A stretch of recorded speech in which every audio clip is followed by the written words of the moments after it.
kulanka golaha wasiirada ee xukuumadda Soomaaliya ayaa Muqdisho ka qabsoomay tan iyo markii baarlamaanka Soomaaliya kalsoonida ay ka heshay xukuumadda Ra'iisul Wasaare Xasan Cali Khayre.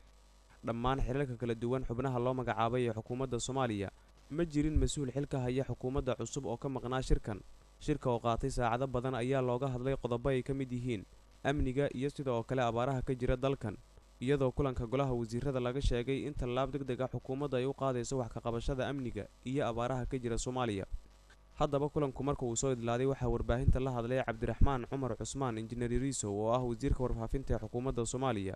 waxaa diiradda lagu saaray arrimo ay ka mid yihiin gurmadka abaaraha, isla xisaabtanka iyo ka hortagga musuqmaasuqa. ugu horreyntii shirka ra'iisul wasaaruhu waxa uu lagu qaybiyey ajandahaas ka koobnaa soo dhoweyn nidaamka iyo xeerarka uu ku shaqeynayo golaha wasiirada, diyaarinta xil wareejinta wasiirada cusub, qorshaha xukuumadda ay ku shaqeynayso amniga iyo abaaraha. ra'iisul wasaaruhu waxa uu faray in maaragtay xil wareejinta ay u dhacdo si sharaf iyo karaamo leh oo wasiiradii hore lagula wareegayo xilka, isla markaana la qorsheeyey in maalmaha soo socda ay bilaaban doonaan arrimahaas iyaga ah.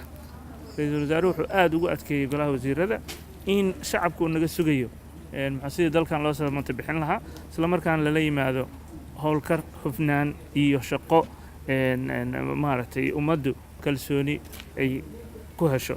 sidoo kale ra'iisul wasaaruhu wuxuu aad ugu dheeraaday in loo baahan yahay in wasiiradu ay tusaale u noqdaan shacabka Soomaaliyeed bacdama ay hogaaminayaan wasaaradihii qaranka. sidoo kale wasiirada waxa laga codsaday inay soo buuxiyaan foomam ay ku qoran yihiin maaragtay dokumentiyo muhiim ah oo ay ka mid tahay anshaxa iyo sidii u shaqeyn lahayn si daacadnimo ah, midnimo ah iyo aamin ah. sidoo kale waxaa laga codsaday wasiiradu inay soo saxiixaan warqad ay ku caddaynayaan hantidooda gaarka ay leeyihiin si hadhow isla xisaabtan u yimaado markii loo baahdo. sidoo kale arrimaha laga hadlay waxay ahayd gargaarka abaaraha oo ra'iisul wasaaruhu uu sheegay in wasaarad gaar ah loo sameeyey, tan oo tusinaysa ahmiyadda gaarka ee xukuumadda siinayso arrimaha gargaarka, lagana codsaday hay-adaha caalamka iyo hay-adaha maxalliga iyo dhammaan hay-adaha iyo shacabka Soomaaliyeed ee ka howlgala arrimahan inay si dhow iyo si gaar ah ula shaqeeyaan wasaaraddaas iyada ah si shacabka looga saaro abaaraha ba'ay ee ka jira. arrimaha kale amniga, ra'iisul wasaaruhu waxa uu sheegay in waddankan arrimaha ugu horreeya ay tahay amniga haddaan wax laga qabanna aan la heli karin maaragtay gargaarka aan loo gaari karin shacabka, amniga haddaan wax laga qabanna aan wax laga qaban karin musuqmaasuqa, amniga haddaan wax laga qabanina xasiloonidii iyo nabadeyntii aysan imaan karin. sidaas daraaddeed wuxuu ka codsaday wasiirka amniga in uu soo bandhigo istiraatiijiyad heer qaran ah ee amniga si xal loogu helo arrimaha amniga ee jira.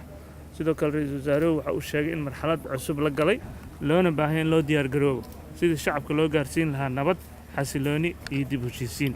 wassalaamu calaykum waraxmatullahi wabarakaatu.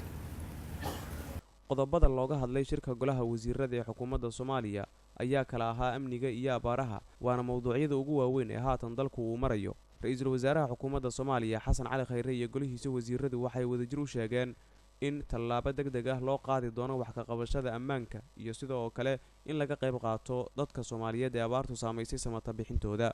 Calaadin Muumin, Goobjoog, Muqdisho.